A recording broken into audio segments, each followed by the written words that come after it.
Hey everybody, it's Thursday. And welcome to this week's edition of The Night Bite. I'm Josh. And I'm Emily. And I was laughing before the show. I should not have worn this shirt because I feel kind of like a floating head tonight. So I don't know if I'm this big on your screen. Maybe it doesn't make a difference. Maybe you need to sit there with your arm up. Like, yeah. You have your cool striker arm up. The whole time, yeah. But I guess we're here either way to talk fishing. And so I think we're still focused on the river systems where we're at. If I were to guess, I would say the lakes around us are now mostly open. I wouldn't be surprised if there was, I don't know, one or two lakes that had some ice floating, but I think at this point we have had quite a bit of warm rain, and that is going to really push the ice out of that system. So for people who are south of us, they're like, what? Ice? What are you talking about? Because there is people that feel, they've had spring for, a few months now, right? But here where we are at in northern Wisconsin, that's where we're at. And that's why we always ask every week, if you have a fishing report, if you have, whatever it is, let us know, because we love to see those trends. And this is the time of year where things are changing quick. There are all kinds of fish pushing to different depths and doing different things in different ways. But for us, we brought up the rivers because that is what opens first. Yeah. And so that goes really well. Yeah. So like you said, we had a crazy fast ice out like immediately around us. Like we went out, we drove around like an hour around our house. Everything was locked up. And literally the next day we're seeing pictures of those same bodies of water, and they were like 3/4 of the way open. And it was a combination of really windy and a little bit of rain and some warm daytime temps with some sun, and that just makes the ice disappear. But like you said, we've been over at the river. Anybody that's watched us for any length of time knows that like we kind of let the panfish do their thing all spring, because we're fortunate to live in an area where like we can go fish 3 different great river systems that have some phenomenal spring fishing for almost whatever you want to fish for. And so we've been over there fishing. We've hit a jigging bite. We've done some crank baits. We've done all kinds of stuff. So I'm looking forward to this weekend, because we're finally going to get some nice weather.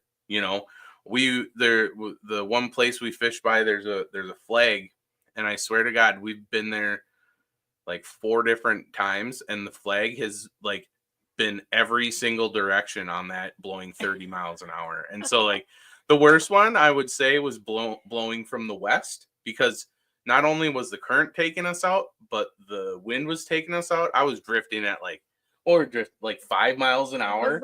We could have pulled cranks just on a drift.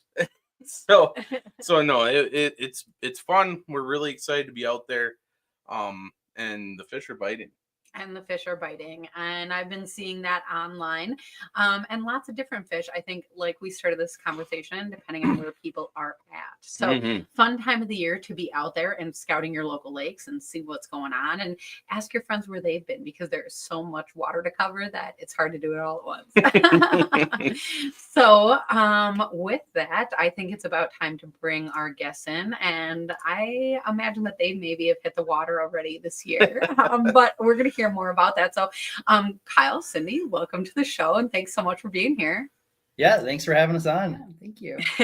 So we always love bumping into you guys, but for people who are maybe just kind of meeting you here tonight, can you introduce yourselves and tell us a little bit about yourselves? Yeah, basically, I've been running a YouTube channel, Wisconsin Fisherman, for about 14 years now, and it's just slowly been, just climbing the whole time.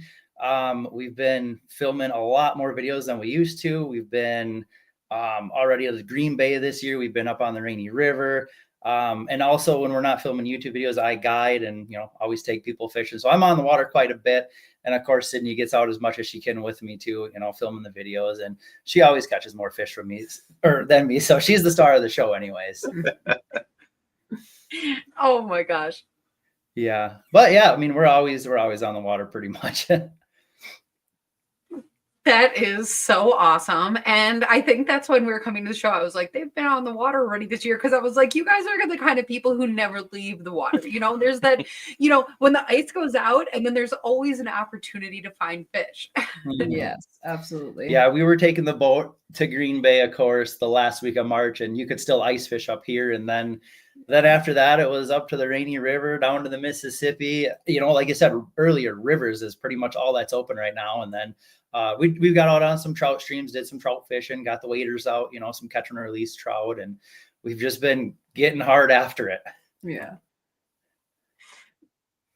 Oh, I was gonna say I've been following you guys around on your adventures. Like I have really enjoyed following your YouTube channel, just because you guys are so good at relaying information. It's very similar to like what people tell us, but I think that you guys have a very specific energy when you're fishing. Emily and I are kind of laid back, and you guys have a really good way of conveying information, but also making stuff really exciting to watch. And so I like following your guys' adventures. You guys caught some sturgeon up on the Rainy River. That's one of my favorite things. So that was really fun. Yeah, that was a lot of fun. That was my first experience with sturgeon like that. So that's awesome. It was really, really cool. How big was it? It was 62 inches. And I don't know how much do you think it weighed? It probably weighed 70 pounds or so, maybe even a little bit more. We should have girthed it and did, the girth and the length and whatnot. But that took 20 minutes to reel in. It was wild. Yeah. We caught 3 sturgeon over 50 inches that day. Like nice. Carly caught 2. Yeah. And then I caught the 1, and it's just insane. Yeah. It was wild. Okay. And then what did you catch them on? What were you using? So up there, it's like, most people are jigging for the walleyes, and the sturgeon, poor guys, they just most of them get snagged. A couple of them did actually eat. Yeah. A couple of them did actually eat, but most of the time, they get snagged in the fin or like in their back or something, because you're pulling along the bottom when you're fishing for the walleyes. Yeah. And I feel bad for them, but it's fun when you get them. There's so many in there. They say there's 100,000 sturgeon over 60 inches in the Rainy River, which is just, it's crazy. I mean, even when you're just going down on the side imaging, it's just crazy big sturgeon on the side image. And it's like, okay, hey, here's a school of walleye over here. So let's stop and fish on these walleye. And then before you know it, the sturgeon are moving in, and you get into them on accident, but it's still a fun ride they take you for. Yeah. But to answer your question, it was a jig and a plastic that the ones that did eat, they ate that. I had out a big no roll sinker, and I had it gobbed up with worms and minnows. I was trying so hard. I get a bite. I'm like, oh, there's a bite. And I start reeling in. I'm just reefing on it, just setting the hook, And here I pull in a pike, and then I pull in a walleye, and I mean on worms and minnows, like just like a big gob. I'm trying hard. On the hook. Yeah. That sounded like me at the river earlier this year, you guys. It's like everyone around us catching walleyes, and then here's me, and I'm like 2 suckers and a rock bass. And I'm like, who catches a rock bass in the middle of the river? A rock bass on a blade bait. Yeah. No Yeah. way. That's wild. Wow. But you guys were talking about those sturgeon, and I think one of the things you mentioned earlier is about how we should have gotten a girth. But when you have such a big fight and you're trying to get that fish returned, I mean, that's one of those things. It is so easy to forget to do something like that, right? My because gosh, yeah. You take your photo, you're holding on to it, and then you're like, oh, we should get it back, and you're like, wait, get a length. I don't know why everyone thinks of that one, right? Yeah, even Carly had probably a 28, maybe 27 and a half. Like we don't know how big it was because we took pictures and dumped it back. Yeah, it was. We were concerned about getting it back. We get our fish back really fast. Yeah. That's awesome. Yeah, I remember my first time in Wisconsin. So I grew up in Minnesota, and I never really went up to the Rainy River. And so you have the St. Croix River and the Rainy River are pretty much the 2 sturgeon hotspots over in Minnesota. And that's hours away from where I grew up. So I moved to Wisconsin. I'm right next to the Wolf River, right next to Green Bay. Have no idea about sturgeon really whatsoever. But I'm coming from the Red River, northwest Minnesota, coming off of some phenomenal channel catfishing, right? Mhm. And so I get to Wisconsin. I'm like, I can have 3 lines out. So I put 3 lines in the water. I'm sitting on the bank. Like, people are looking at me like, oh, this guy's crazy, because it's springtime. And all of a sudden my downstream rod goes off, and then the middle one goes off, and then the next one goes off. I had 3 sturgeon on, and none of them were necessarily that big, but I had 3 sturgeon on. And so I had to recruit somebody walking past, like, hey, can you like grab this? And needless to say, I hooked up That's and I left. wild. I used 1 rod, but that's when I really started doing a little bit more research on sturgeon and Mhm. kind of the area. Fun fact about the Rainy River: a lot of the Lake Winnebago strain, a lot of our spawn goes up to the Rainy River to Really? help boost their population. Yeah, so That's that's kind cool. of a fun little fact, that like the Yeah. Winnebago system has such a strong strain. They actually send it, all over the That's country. amazing. Yeah, Mhm. it's really cool. Nice. Does the Winnebago system like do that for a bunch of species of fish? Like, don't they do that with walleye too, or is it?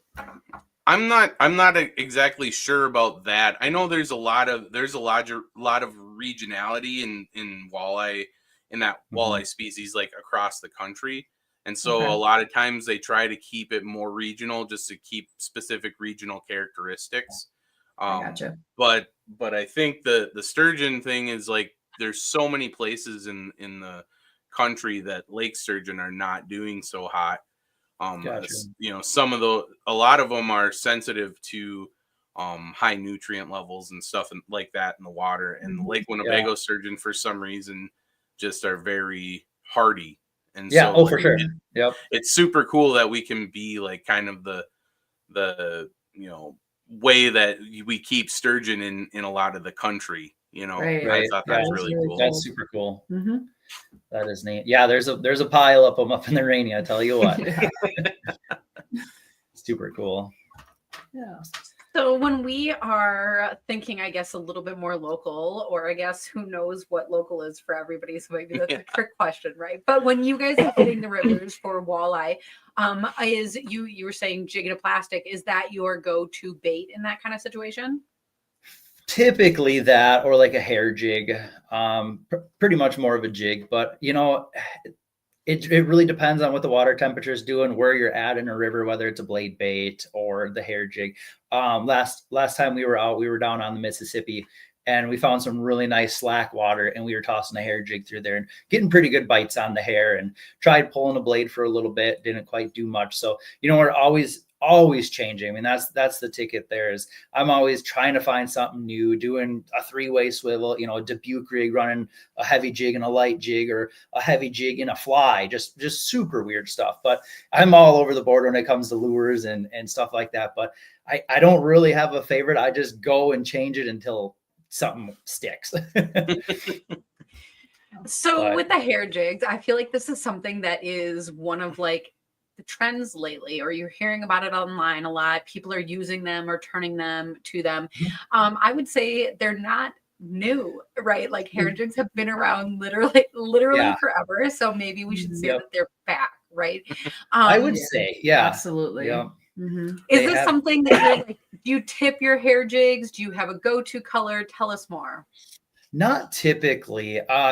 Usually I like to run black and red, or like a black and purple. It seems like, rivers are always going to be super dirty, and that super dark color is something that them fish see. And I like that. I tried running like a perchy color, more of a fire tiger, and I didn't really get any hits on that. So I turned to that brown and black, and that's what they were eating. So I always start with the darker stuff and then work your way to the brighter stuff and try that. Because a lot of people go out to rivers right away and they're running, the bright, you've seen at the diver pulling up the strings of just bright chartreuse plastics and everything. It's like, try some dark stuff too. And that's kind of how I figured it out, I guess. Mm-hmm. Yeah. But something different. So with the hair jig though, are you tipping it? Are you putting plastic Oh, on it? no. No, Straight? just straight up hair jig, and then you put a little stinger hook on it, and the stinger hook sits right at the back of the fur. And if they just nibble at it, you get them on the stinger. But even the ones I caught the last time, the stinger hooks were like almost outside the mouth, and they had the jig in their mouth. So they were really crushing it. Yeah. I react like that because I mean, sometimes in spring, especially, like sometimes that bite, they do just kind of nip the tails like that. Sometimes you go out and you catch every fish on the stinger hook. And so when you're like, no, it was a day where they crushed it, it's like, yeah. Yeah, those are the good days. But I mean, think about like, you know, you use a little flu jig for a crappie, you know, all that is a hair jig, and you're just running it along. And in the river system, it's the same thing. It's just going past some fish. That's the environment that fish is used to eating at. And that's what it eats. And the crappies are the same way. They see that little thing come down and they just smoke it. And that's kind of how you got to think about, you know, the hair. It's just something that's always worked for us. Even look back all the way to the first days of fishing, you know, feathers and your hair. Well, and I love hearing you say this because, I mean, one of the things when you talk about hair jigs, and you also mentioned flies, you hear this a lot then too, but people will get so specific on the color, the pattern, and the length of the hair. Like people will like straight up look at some of these jigs and be like, that's trash. And it's like, why would you say that? I think that's one of the morals here is like, don't overthink it, right? Like minnows come in all sizes. Yeah, very true. Fish is gonna eat it. I have some hair jigs that right at the end of the hook, the hair goes a little past it, and then like the dude took scissors and it's like, I kind of like the ones that taper off a little bit. I don't want to run the ones that just snip it right off. So I never really ran those, but I know my dad used to fish with those a whole bunch, and he always caught fish on them. So yeah. Okay, I'm so glad that you said that, because to be honest, that's what happened to me is I've seen people do that and they just cut it straight off like that. And I'm not judging. If you do that out there, you comment in the comment section because I'm interested, right? But because I also think that the taper, there's something about that, the way that it moves in the water. I just think it helps. Definitely.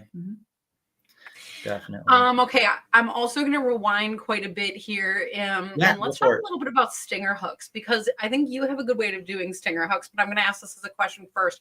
How do you guys do stinger hooks? Do you just like tie it straight on? What's your trick?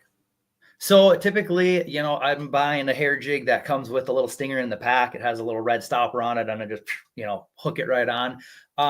If I'm going to run like a jig with a plastic, sometimes I'll put a stinger hook on those. You'll put the plastic on first and then put that stinger in just right before like the twister or whatnot. That's if you're having a super, super light bite. But yeah, typically just like that. I know some people do, you know, tie them onto the hooks or whatnot or things like that. But I just use the ones that come in the pack.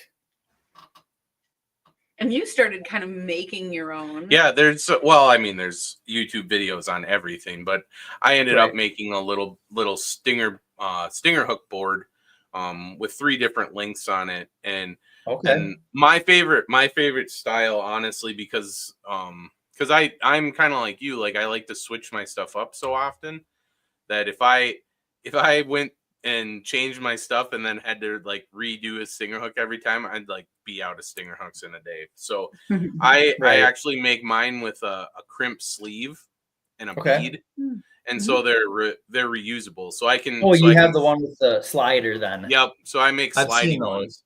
Yep, they're pretty nice. I keep them in my my Lakewood lure wallet, actually, the small one. Ooh, nice. And I just have it all stacked up, and then I just have it stuffed in my bag, and then I have a whole bunch of them.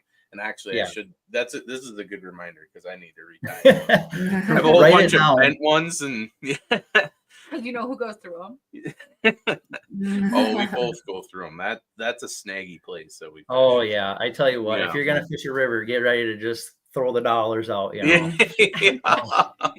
snag after snag. All right, so we're talking a lot about walleye fishing and river fishing, but if you know. And you guys can answer this independently too if you want. But what would your guys' first favorite fish be to fish for, and second favorite season to fish it in? You go first.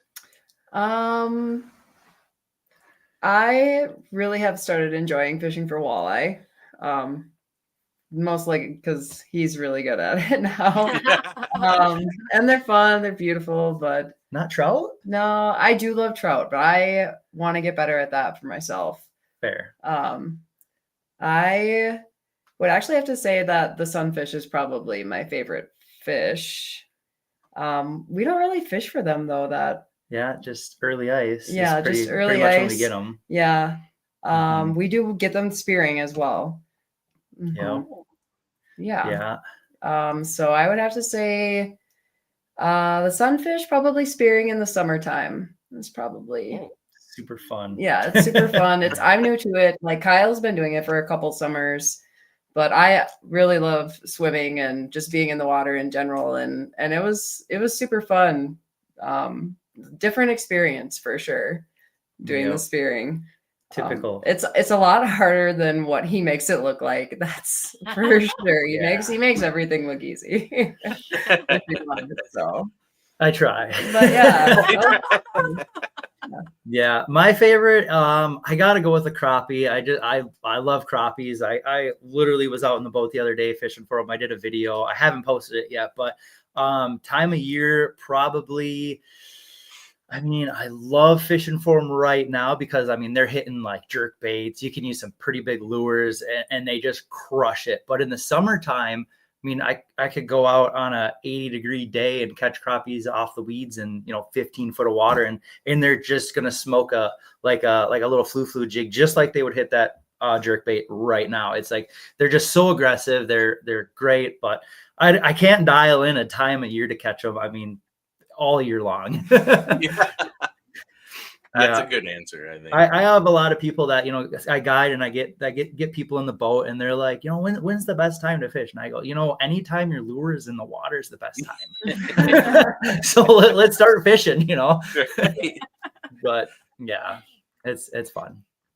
I think though that you're, bringing up something that a lot of people are interested in. When you're saying that you like fishing now, I think first of all, there's a lot of people who are a little bit hesitant to get their boats in the water because there's places that don't have launches in, right? So unless you are good at getting your boat in the water, that might be kind of against you, right? But I think so often people know that spring is coming. And so people do that thing where they all turn their backs and they start just casting immediately at the shorelines, right? And so how are you tracking down those crappies this time of the year?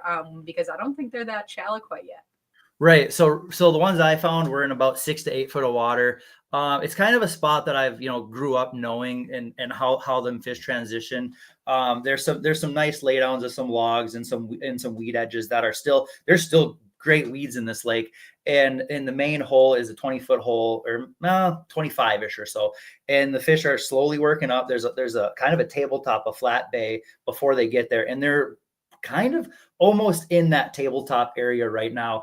And like you said, a lot of people just go out and they start casting towards shore. Well, they're actually parking their boats right on the fish. I always tell people, like, back up a little bit, hit that water that's 8 to 10 foot deep, because a lot of fish do stage out there. And, I found myself doing that a few years ago to where I was in that spot and I just started, looking at the electronics, looking at the side image. I'm seeing all these fish run past on the side image and I'd take the bait out right next to the boat and catch a crappie. So it's like, okay, slowly move out. And I always go out and I always say, you never stop learning. So it's always a learning experience every time we're in the boat. But yeah, just fishing a little bit deeper for them right now. And you'll see huge schools of them on the side image or even just the 2D sonar. You'll see them. And I just run a bobber with a little fly under it at about 3 foot, let that drift along while I'm having another line, just, hitting a jerk bait, jerk, pause, reel, jerk, pause, and just this over and over and over and cover ground like that. And you'll catch them. It's super fun. I got a video coming out. I don't know when I'm going to post it. Maybe Sunday morning or next Tuesday, or it's going to be like a how to catch crappie video. And it's exactly what I just talked about. It's a really fun video. I'll probably be watching that while we're fishing for walleye. Yeah, water temperature, I started out like 45 degrees, and when I finished, it was about 47. And that's another thing to take into consideration too, is if you have, a really cold night and then fish were up a little shallower, then fish might move out a little bit because of the water temperatures, like even just that little bit. So always pay attention to that. That's pretty much one of the biggest things is water temp. So you bring up jerk baits. Have you guys tried any of the core tackle jerk bait, like the jerk bait jigs yet? No. Oh, I gotta get you guys on that. That's like my newfound love. It's like Matt Steffen, he's on the Striker Pro team. He fishes bass tournament stuff. He's actually just down in Stevens Point. He's one of our buddies, because we actually kind of got to know him through building rods, because he builds all of his own rods that he uses in all the tournaments. He won a big Mississippi tournament a couple years ago using the hover rig technique. And so it's there's a whole bunch of techniques come over from Japan, but essentially it's a soft plastic with an internal weight, and then you would use a bare 90-degree bend hook, like a jig hook. Yep. And you put a nail weight in. What he did is he combined it and turned it into just a regular jig. So you have lead in the middle of your plastic instead of in the front. Right. And it turns it into a soft plastic jerk bait is what it And does. it's like suspends then? You can make it. hovers. It depends on the plastic. It hovers, you're using, yeah. It's the So name. it depends on the plastic you're using, because some is Okay, floating, if it's like and a some floating- is Yep. but it goes down to a 30-second, and Okay. all in the panfish hook sizes it goes up to, I think, a 1/4 ounce. Well, and instead of Ooh. doing like this, Oh, it goes like a like- normal jig, yeah, and it like That's cool. Love That's that. cool. Yeah, so Yeah. I'm gonna have to I'll have to get you guys in on that, because that's Definitely like have to one try of my those. that's one of my Mhm. favorite things. Like, no matter what time of year, like I always have one of those tied up, because and that's one that I fish like 3-inch plastics on all year round. Like, Wow. and you catch little crappies on it too, and I think it just has like, it's like a wounded bait fish thing, so it's like easy, so even the smaller fish will hit that big of a plastic if they're eating, but So it's just that so good much of a fun. presentation. It's so much that's fun, and cool. I'll have to get you guys on that. But yeah, core tackle, if you guys want to look that up later. Definitely. That sounds very I interesting. thought that you were going to instead talk about the bobber that they have set up. on Nobody the side, has time for because that. you because that's like For a bobber? exactly- No, wait, no, because Josh No. can go on about bobbers floats. I Josh will go on about floats forever. So, but that's not where I'm going with this. Yeah. What I'm going to say though is because what he does always do is Josh always has something that he's casting out, actively fishing or trolling, and then he always has a bobber like floating around out there. And the funny thing is, when we're fishing, so often, okay, there's a lot of times where you're like looking for fish, like I get that, but when you're into fish, when you're catching fish, like how many rods can you handle? And so sometimes you Right. have 2 out. A lot of times I have only 1, which is funny. He always makes fun of me, but then I make fun of him because your second rod is always your bobber, right? I lose track of mine. That's why I don't always put it out. I don't always Yeah. put it out there. Yeah. But You're that's catching more exactly fish than him. Yeah, she usually is. But you're bringing up the point. I put that out because for one, you never know. Like you said, you only put the bait like 1 to 3 feet under the bobber, and you can cast that out into 20 feet of water. Oh yeah. And Yep. and you'll get a lot of times those big crappies, especially if you have hard breaks or if you're fishing off structure, they sit up in that upper water column and chase Yeah. all of the bait fish that's trying to stay away from the big fish. That's where the big ones are at, or on Mhm. right on the drops a little further out. Yeah. Yeah, Yeah. but what another thing that tells me, it's one of those pieces of the puzzle thing. Like, you're never gonna get a whole bunch of bites doing that, but Mhm. you can tell where the fish are, because Right. where your bobber is, because those fish move in little packs, especially the big ones are only in packs of like 2 or 4. Right. And so like if your bobber goes off, you can cast your other bait out there, like a Yeah. jerk bait or something, reel that fish in, because that jerk bait or whatever, it's not gonna sink how to are the you bottom. reeling in both those rods? No, it's not gonna sink to the bottom. You just cast over the top of it. You reel in your fish, you do your thing, you let it And go, then you start and then you have smacking your jerk bait. and then you start bringing your bait back. I get And that. those I'm fish confusing. are in that area still, and so it's kind of like an indicator Yeah. Oh. But definitely. and those fish tend to do like shark circles.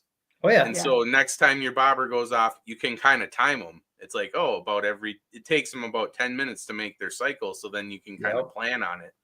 And that's that's a fun thing to do with the float too. Yeah, that's a good point. I do that. I forget. Mhm. You forgot that because we're just barely getting back into open water. Yeah. Right.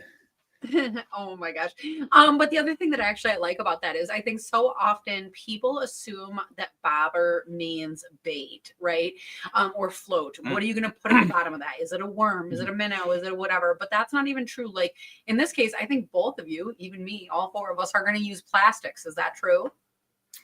Half and half. I mean, it depends on the time of year. I do like to use the little, I call it like a fly, whether it's a flu or a 16th ounce jig with some feathers on it, something that slows that jig down as it's going through the water.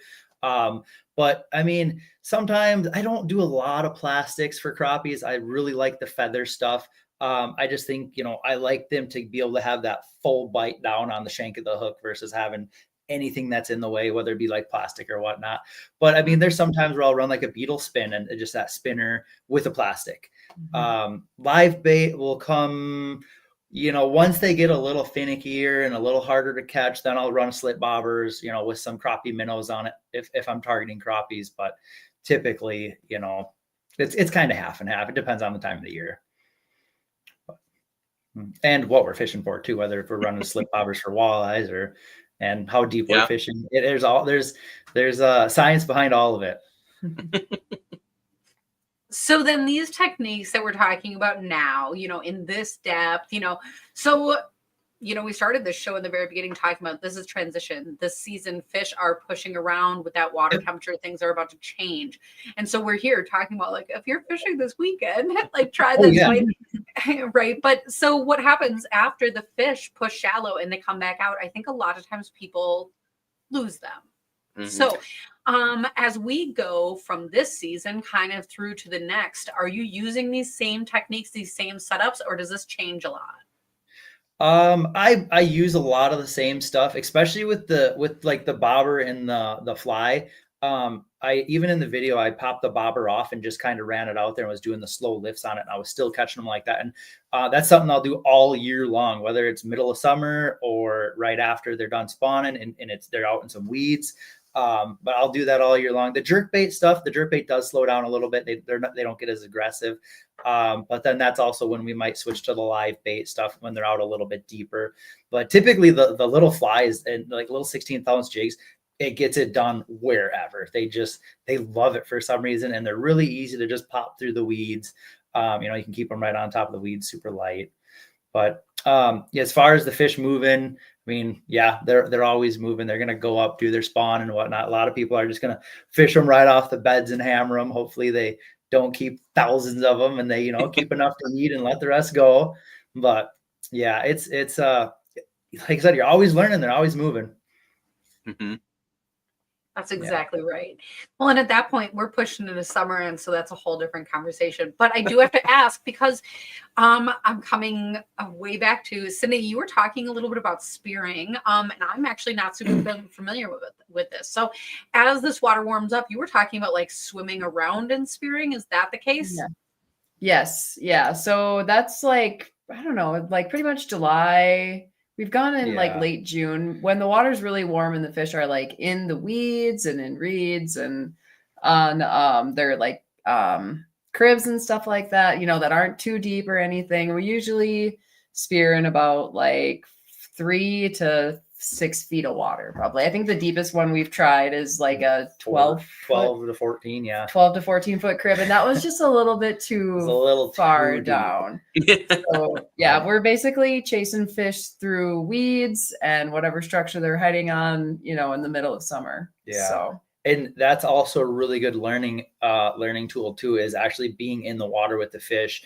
And, sometimes we'll swim up to a weed patch and be like, okay, there's no fish here. And then you swim around that weed patch where they're all on the other side. It's crazy. Yeah. And then you get out the fishing poles next time you go fishing, you're like, hey, well, we know that these fish are doing this. They're in these little coves and it helps you dial them into fishing too.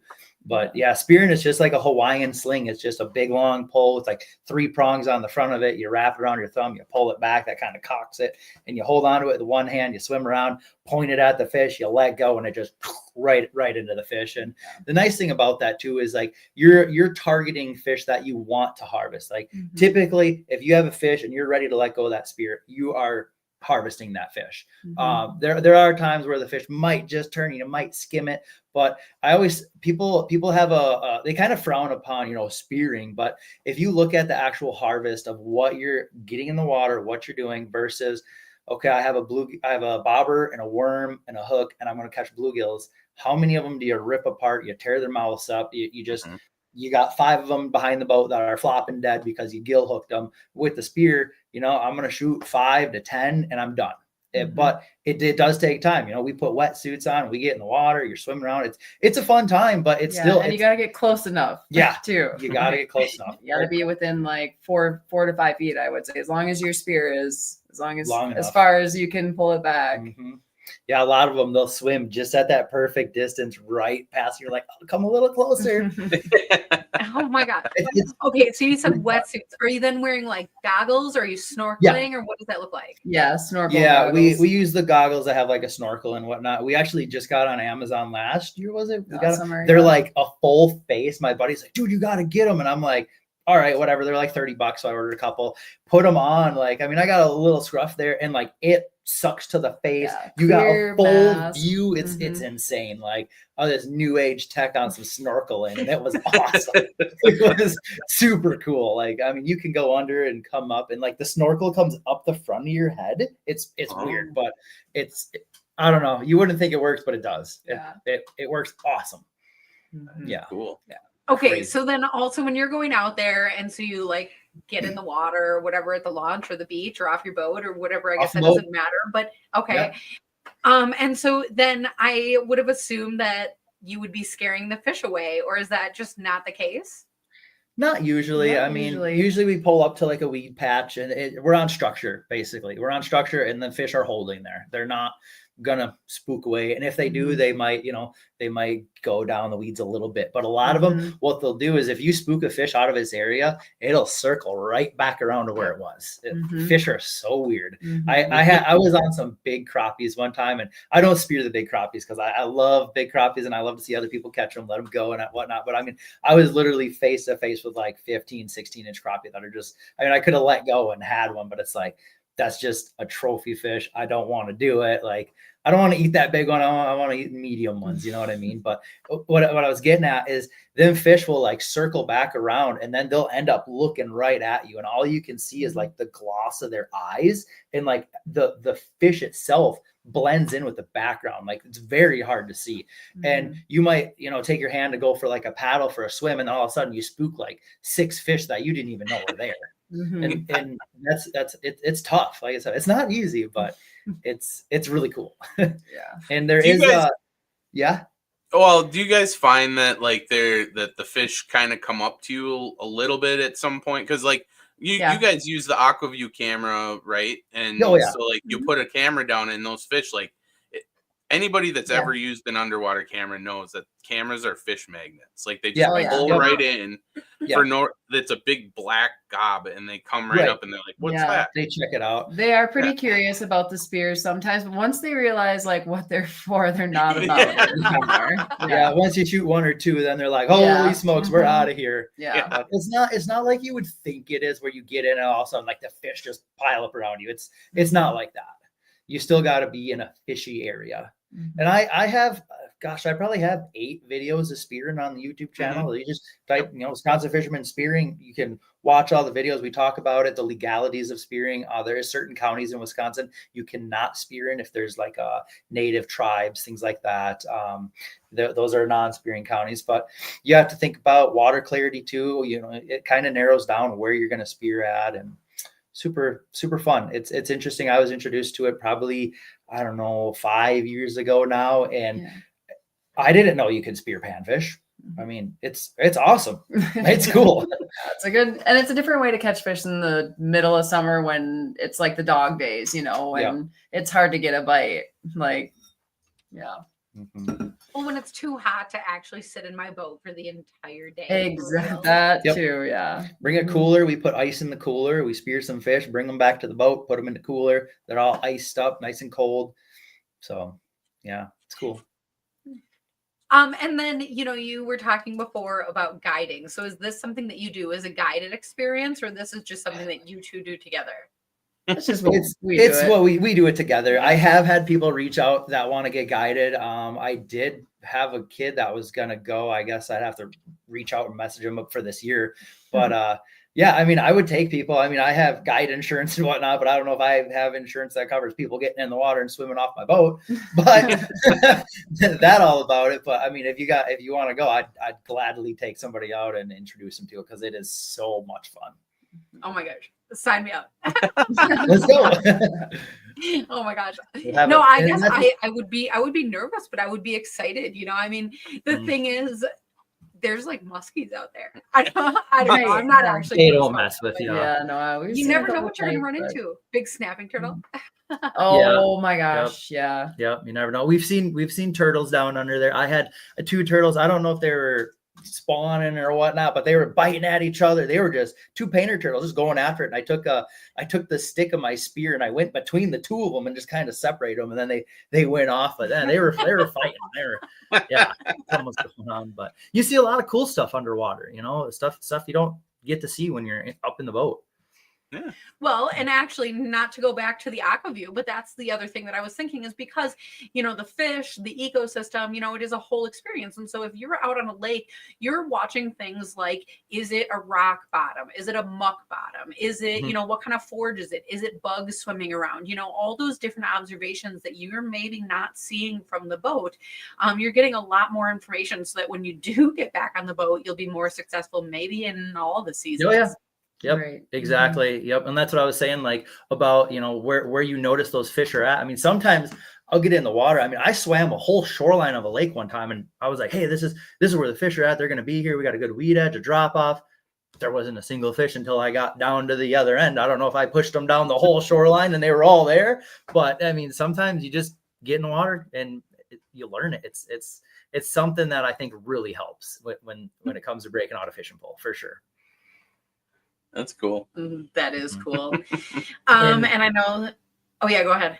Well, the other thing is, you know, you might think about like, oh man, I'm not that great of a swimmer or whatnot. But like you put a wetsuit on and you float. Like I don't have to paddle to stay up to swim because I like swimming, but I don't want to sit there and paddle while I'm holding the spear. Like you put a wetsuit on and you literally just float in the water. And that's why we're, you know, spearing between 6 foot to 3 foot. So it's comfortable, you know, it's not like you're just swimming the whole time. Yeah. Well, That's actually, cool. when you were talking about possibly even spearing up 12, 14 feet, I was like, whoa, because I was like, okay, first of all, you guys must be decent swimmers, but also, you know, you have to have good water clarity. Like there's a lot that goes into that. Yep. You have to know where the crib is. You have to, I don't know, be brave enough to go all the way down there. The first time we hit that spot, it was like, hey, we're going to go on the cribs because, you know, the bluegills just kind of congregate around them. And I literally jump in the water and I reach up to grab my spear and her spear goes and falls down in the water. And I'm like, and I literally look down and I watch it go all the way to the bottom. I'm like, I just jumped in the water. That spear just went 14 feet deep. And I'm like, I went down and I got it. And I mean, it took all I had to. It's on the video. It's funny, but I was like, not ready for it at all. I will go and check that out. That is actually really crazy. Super cool stuff. That one's like spearing cribs, but we only speared that one for, I think we got 1 off of it. And then we went to the shallow stuff and got some nice ones. Yeah. Oh my goodness. So I guess I have to ask, you know, as we're going through, you know, spring and into summer, anything else that you're excited for that we didn't talk about yet? One of the big things we really like to do is we like to camp. We like to load the boat up full of firewood, full of camping gear, go out on an island and camp. The Chippewa flowage is a big one around us. We did a couple of videos last year where we went out on the Chippewa flowage and camped. We love just being outside, being outdoors and being able to do some of that is fun. Yeah. That is actually a really beautiful location for that. And I know that there's like quite a few islands and stuff out there. Oh yeah. You must be bringing a tent because there's quite a few mosquitoes also. Oh yeah. We just pack a little 2-person, like it's a little Kelty tent. I mean, it's something that a backpacker would take in the mountains, just super small. We don't blow up mats for the backs, you know. Yeah, we don't take too much stuff, but we take enough, you know. And we did a trip up to Voyager National Park that was up by Kettle Falls. Yeah. Super, super cool trip. She caught a blue walleye. It was a Yeah. little one, but But it was blue. Like it was so cool. It was That's cool. It was awesome. nice to see. Yeah, and that was a really fun trip. That island Yeah. was like a big rock that we stayed on. It had a beautiful view. There were Mhm. houseboats out there going past every once in a while, and it's just something magical when you can wake up on an island and just be like, you're the only ones here. You got lake all around you, and your boat is right there, ready to go. There's no electricity or anything anywhere for miles. It's just Nice and quiet. We're actually going again in June with my brother. Yeah, we're going back up there. So yep. Different island, different side of the lake, so it'll be a totally different experience for going us. in at a different landing and everything. So that's awesome. I love Voyagers. Should be fun. Have you guys been up there much? I worked up there with the Forest Service a couple summers while I was in college. We did some invasive removal and stuff, but it just is such a pretty place, and one of the only national parks that you need a boat to tour. Yeah. We went to the whole, like 80% of it is water. Yeah. So that's super so cool. Yeah. It's just the structure there is wild. I mean, we're going along with the side image, and I scanned just one of them straight up and down kind of black shadows, and I'm like, ooh, that's a crappie post. And I backed up and I put the live scope on it, and there were like 3 fish on it. And I'm like, all right, I'll cast to that post. And we did, and we pulled like a 13-incher off that post. It was awesome. And back it goes, It was cool.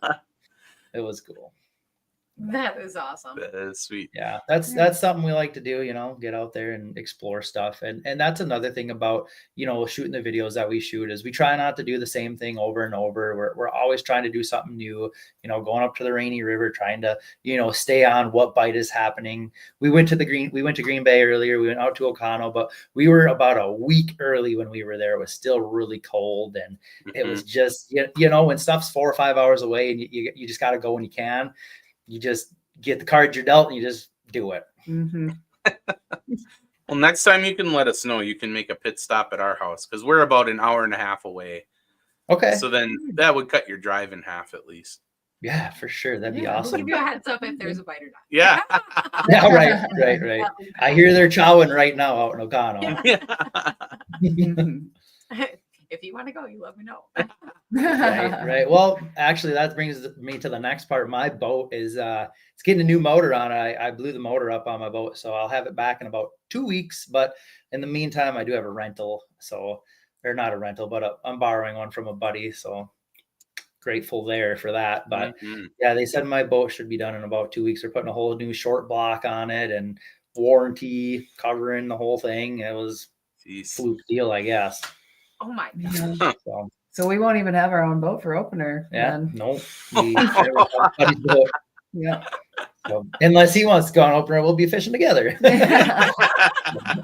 Yeah. Big bummer, but hey, it's all, it's all part of the plan. Yeah. Okay. Do you mind sharing what happened to your motor?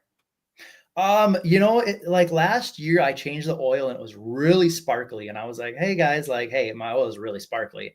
And they're like, okay, well, not too much about it, whatnot. And then over the course of last fall, I just started to tick a little bit, just a tick, tick, tick, tick at idle, which I was like, okay, it's not too bad. Might be a fuel injector or something. And long story short, the tick got worse this spring. Really bad. Even after a fresh oil change, I did another oil change on it, and it just got bad. And I'm really mechanical. I mean, I've torn motors down before and got into stuff, and I was like, well, it kind of sounds like a valve train, just like a rocker arm ticking a little bit. So I pulled off the valve cover and I checked all the valve clearances and everything. One of them was a little loose. I tightened up one a little bit, and off the valves there's basically like a rod that pushes the fuel pump, and it sounded just like that hitting the fuel pump. And I was like, okay, so I took the fuel pump off, ran the motor without that, and it was still making the noise. And I'm like, oh man, that's not good.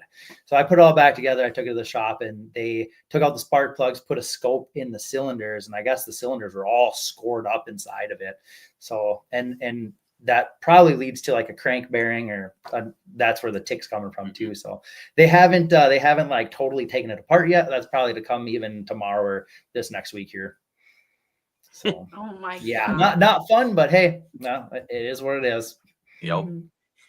Well, we'll all be excited for you guys to get your boat back because there's Yeah. Yeah, they said Yeah. a couple weeks. So during the busy season, a couple weeks, that's all I can ask for. Mhm. Yeah, Especially with summer coming up, it's Mhm. we'll get really busy. Yeah. Mm-hmm. And you were talking about guiding. Do you still have dates open for this summer if people are looking? Oh yeah. Yep. I get a lot of people that book last minute, whether they're coming up from the cities and they stay at an Airbnb and they call me. But yeah, I got quite a bit of days open if people are looking to get out and do some walleye fishing, some bass fishing, smallmouth, largemouth, pike, walleyes. I mean, whatever, you name it. Muskies, I don't really fish until the fall, but I mean, you guys want to catch some fish? Give me a call and we'll get you on some fish. Pretty simple. And I think Josh was able to post your website into the comment section. So people are going to be able to click on that if they're watching on Facebook or YouTube. If it's a podcast, go and type in, it looks like www.wisconsinfisherman.com. But people can also follow you on social media. Is that true? Yep. I actually, I just got the old TikTok the other day. It's Wisconsin_fisherman. Same with Instagram, Wisconsin_fisherman. Find us there. And we got a lot of cool little reels and stuff we post, pictures and all that stuff. Of course, the YouTube, just Wisconsin Fisherman. So. Nice. Yeah, that is awesome. And we are so excited to continue to watch your adventures and everything that you have to come. Because like you said, you guys are always traveling around and doing such fun stuff. And I'm going to go back and look up those spearing videos because I'll be honest, I've missed a whole bunch of those. And I don't know if I'm brave enough, but that's going to be awesome. It's so much fun. You can literally start out in, waist deep water and just go bend along over the with weeds. some goggles and Yeah. It's fun. Oh my gosh, that's awesome. Well, and I have to say thank you so much for being here this evening to share about all of this stuff. Yeah, thanks for having us. Yeah. Super fun. Yeah, it was really so much fun. And to the people at home, thank you guys for being here as well. And otherwise, looking forward to next week's edition of The Night Sight. Night, everybody.